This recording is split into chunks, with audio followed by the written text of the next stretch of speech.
Bonjour et bienvenue sur ce deuxième plateau de Provence Plus TV, ici au cœur des deuxièmes assises euro-méditerranéennes du crowdfunding à la Villa Méditerranée sur les quais de la Joliette. Et après nos invités de tout à l'heure, nous avons maintenant deux autres invités. Monsieur Slimani, bonjour. Bonjour.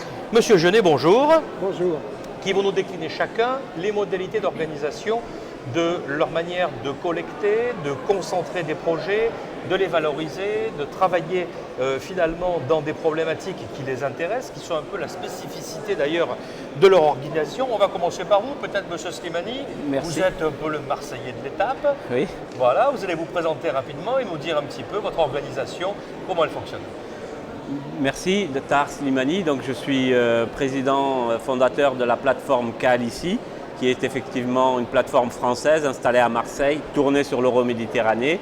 Donc nous accompagnons des projets, des chefs d'entreprise qui cherchent à se financer et puis nous les accompagnons pour qu'ils puissent se développer à l'international sur une logique de crowdfunding, de financement participatif. C'est ouvert à tout le monde ?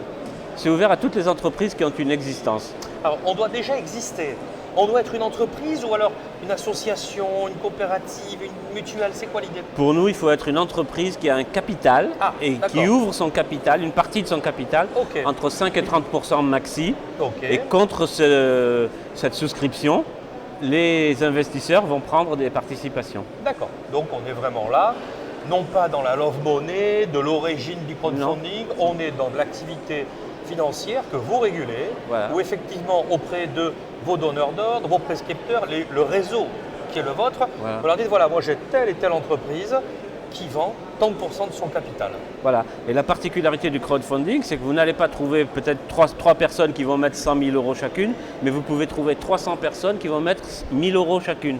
Ensuite, on crée un véhicule qui regroupe l'ensemble des parts et qui prend une participation. C'est intéressant pour le chef d'entreprise parce qu'il a un interlocuteur et pas 300. Et c'est intéressant pour l'investisseur parce que plutôt que d'avoir son petit billet de 1000 pour revendiquer en cas de problème, il a un interlocuteur qui le représente. On reparle tout à l'heure de la gouvernance et de la méthodologie de projet. Monsieur Jeunet, bonjour. Même question qu'à votre collègue Slimani. Qui êtes-vous? Que faites-vous? Alors, moi, je ne suis pas un opérateur, je ne suis pas représentant d'une plateforme. Moi, ma spécialité, c'est le développement local. Et donc, dans le développement local, quels outils, quelles organisations on met en place pour que les entreprises puissent se créer, se développer, etc. Et donc, la finance participative ou crowdfunding, par rapport à ça, c'est quelque chose de très intéressant parce que ça permet d'apporter de nouvelles réponses et aussi d'associer l'ensemble de la population. C'est-à-dire que maintenant, toute la population, tous les épargnants, puisqu'on est tous un petit peu ou beaucoup épargnants, toute la population... Il paraît qu'en France, on est beaucoup épargnants. On est très épargnants dans notre pays, oui. Mais dans 5 ans, tous les Français auront été contributeurs dans une plateforme de financement participatif. Et donc, moi je suis dans une association qui s'appelle Financement Participatif France, qui regroupe les principales plateformes françaises et des gens comme moi qui sont des experts du développement local, des banquiers, enfin toutes sortes de personnes qui considèrent, soit en tant que personne physique, soit en tant que personne morale, que cette révolution financière que constitue la finance participative, ce n'est pas seulement l'affaire des plateformes, c'est l'affaire de tout le monde, puisque ça concerne vraiment l'ensemble de la population et ça va avoir une importance extrêmement grande dans quelques années. Dans quelques années, tous les projets, quand ils se créeront, se poseront la question de leur financement total ou partiel par la finance participative. Monsieur Jeunet et Monsieur Slimani juste après, mais il a le micro, donc quel est l'intérêt pour les gens qui nous regardent d'investir sur une plateforme? Quel intérêt ils peuvent avoir? Alors au-delà de l'intérêt pour un projet, au-delà de l'empathie qu'on a avec le fondateur ou autre, quel est l'intérêt strictement économique? Moi, je refuse de répondre à la question sous cet angle-là. Je pense que le principal... de l'argent, attention. Oui, mais le principal intérêt pour l'épargnant, c'est de pouvoir faire des choix.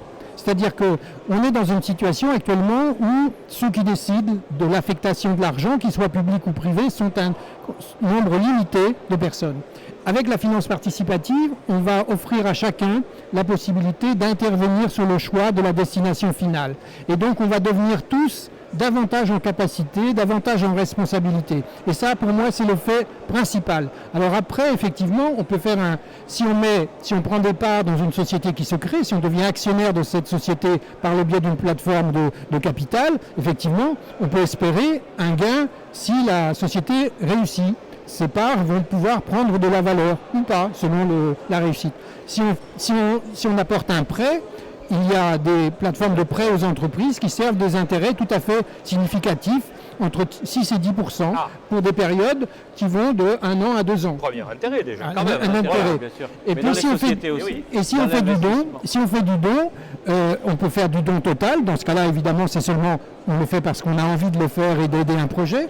On peut faire du don avec contrepartie. Exact. Et dans ce cas-là, on va avoir quelque chose de symbolique Produit ou pas, ou service. quelque chose qui va correspondre à son apport et qui va marquer le fait qu'on a soutenu un projet. Voilà. Absolument. Alors, une vision très claire, très réaliste, ça fonctionne. Moi, je voudrais juste... Dar Slimani, Oui, allez-y, oui. alors prolonger avec Très rapidement pour vous dire qu'en fait, logique, vous avez 1 750 000 Français qui ont participé au financement participatif. Ouais. Parce que dans financement participatif, il y a participation, il y a reprendre le pouvoir. L'épargne des Français, c'est 2000 milliards. Le financement participatif aujourd'hui, c'est 300 millions. Ça va être autour de 300 millions à la fin de l'année. Ça double chaque année. Et donc, en fait, le gain, c'est qu'on peut faire émerger une économie de proximité, une économie conforme à nos aspirations. On peut y participer. Et on peut défiscaliser jusqu'à 50% de son investissement si on est imposable sur le revenu, si on utilise son PEA ou si on est à l'ISF, ce qui n'est pas rien. On peut avoir des dividendes si la société fait des bénéfices. On peut profiter également si la société est revendue, si elle est introduite en bourse. Il y a également des gains, on l'a dit aussi pour l'emprunt. Donc nous, ce que nous disons aux gens, c'est reprenez le pouvoir, utilisez une petite partie de votre épargne, entre 5 et 10% de votre patrimoine, pas plus, diversifiez au maximum, n'utilisez pas de l'argent dont vous aurez besoin. Le fameux adage de ne pas mettre les œufs dans le même panier. Exactement. Voilà. Et ce que je voudrais rajouter aussi, c'est que l'économie, le système monétaire mondial aujourd'hui est vraiment devenu extrêmement fragile. Si on peut contribuer à inventer un nouveau système sur lequel on a la main, eh bien, si un jour il s'écroule, eh bien, on ne se retrouvera pas sans rien. On aura commencé à préfigurer quelque chose. Faire émerger autre chose. Voilà. Alors, une question pour vous deux, à vous, Monsieur Genet. Pour les gens qui nous regardent, qui s'intéressent, qui ne sont pas encore dedans, qui n'ont pas osé franchir le pas et qui se disent j'aimerais avoir les bons critères de décision, j'aimerais mettre de l'argent, mais j'aimerais être lucide, pas me tromper, peut-être pas forcément gagner d'argent, mais en tout cas aider quelque chose. Qui aller voir, que regarder, comment réfléchir. Quels sont pour vous les critères, c'est une question pour tous les deux, Oui. Quels sont les critères qui s'imposent aujourd'hui à un jeune, un junior investisseur crowdfunder? Alors, il y a plusieurs manières de répondre à cette question. La première manière de découvrir le crowdfunding, c'est peut-être d'aller visiter le site de la BPI, la Banque publique d'investissement, qui s'appelle Tous nos projets. Sur tous nos projets, il y a toute une série de projets qui sont présentés, qui montrent un petit peu la diversité des types de projets, la diversité des plateformes, et on voit un peu ce qui se passe. On peut aussi aller dans son environnement, voir des projets qui font appel à cette épargne ou des projets qui ont été financés. C'est une manière aussi de connaître.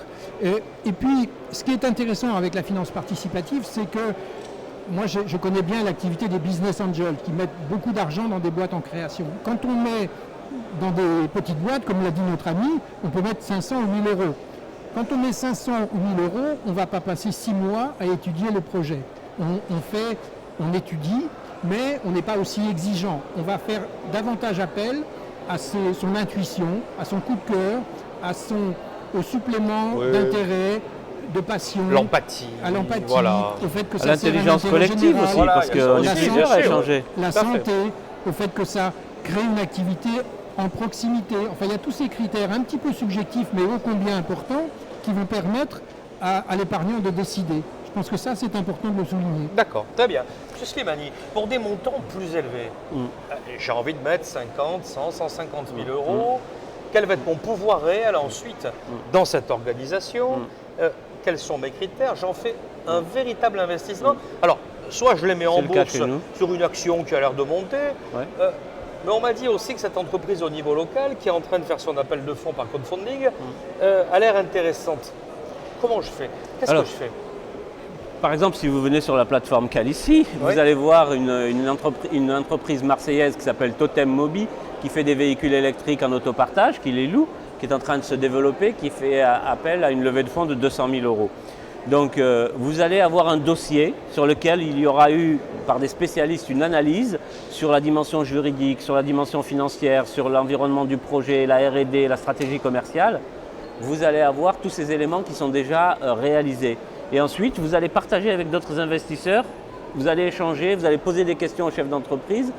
Et c'est tous ces échanges qui vont amener la décision. On doit faire son marché. Voilà, et une fois que vous avez investi, nous, ce que nous faisons, contrairement aux autres plateformes, c'est que nous nous impliquons dans l'accompagnement du porteur de projet dans son développement, et nous avons mis un certain nombre de réseaux en place, un certain nombre de réseaux à l'international, pour aider le chef d'entreprise à aller chercher les marchés là où ils sont.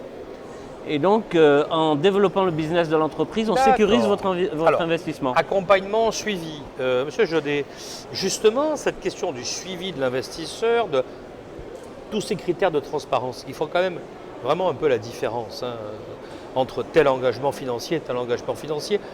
Quand on fait du crowdfunding, on n'a pas trop envie d'être avec 10, 15, 20 000 autres personnes.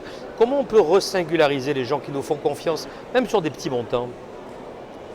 Alors, les gens savent qu'ils appartiennent. Quand on participe à une opération de crowdfunding ou de finance participative, on sait qu'on appartient à une cohorte assez nombreuse.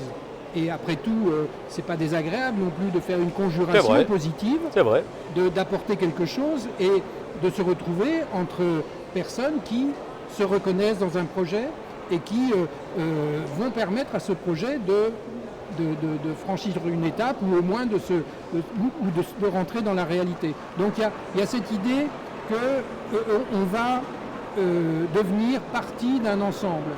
Après cet ensemble, évidemment, c'est les vicissitudes du projet. Si c'est un projet d'entreprise, de start-up, etc., il est tout à fait possible que cette start-up fasse faillite. C'est un risque tout à fait important. Il faut le savoir en investissant. Et donc dans ce cas-là, il faut évidemment suivre le projet, regarder, aller le voir, etc. Enfin, les plateformes sont aussi des moyens d'obtenir de l'information. Ce qui caractérise les plateformes, c'est la proximité, la traçabilité et la transparence dans leur activité par rapport au projet et même dans la construction de la réglementation. Savez-vous que la réglementation sur les plateformes, elle se fait de manière concertée entre les acteurs et les pouvoirs publics. C'est sans précédent. Jusqu'à maintenant, nous sommes régulés également par l'autorité des marchés financiers. Et en harmonie avec les organisations qui représentent ces entités. On sort de cet artisanat d'il y a 4 ans, 5 ans, la loi Pellerin, les seuils remontés de 2014, l'AMF, la cogestion, etc.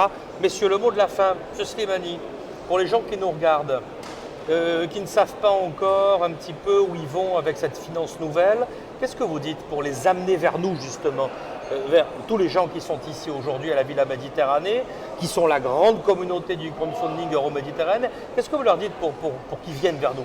Moi je leur dis, vous avez le choix de reprendre une partie de votre pouvoir.